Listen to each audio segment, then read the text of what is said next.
and their hopes that we would move expeditiously on this issue. Our department's rule is a package of new interdependent regulations that all come together to improve safety. They apply to what our rule defines as high hazard flammable trains. And they also build on the more than 24 actions we have already taken to enhance the safe transport of crude. 1232 on the tracks for, if I'm reading this right, In truth, the United States is extracting more oil than ever before.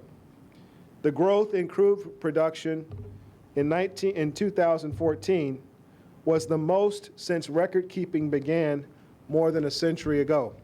The public's going to have to accept that this could happen again with these tank cars for the next few years.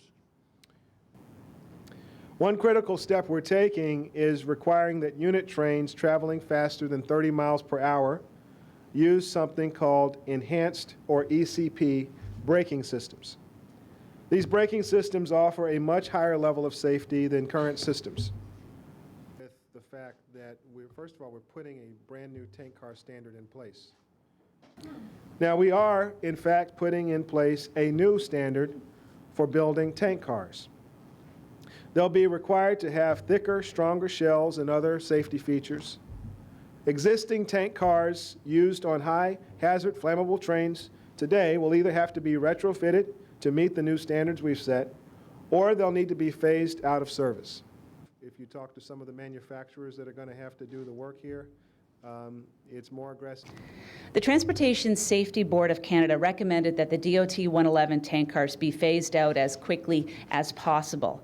And I'm very pleased to note today that in implementing this higher standard, we will replace or retrofit the entire fleet of Canadian regulated rail cars, both the DOT 111 and CPC 1232s, that carry flammable liquids in all packing groups in Canada. So this is also recognizing the fact that we've got about 7. I know that the safety measures that we have outlined today will not be easy, and quite frankly, they will not be cheap. But the financial losses and the costs of cleaning up after such events like Lac-Megantic would, in the long run, be far more burdensome. And that same thing goes for the damages to our environment that will be prevented. But more important than this, we come back to the beginning, which is we can save in human costs too.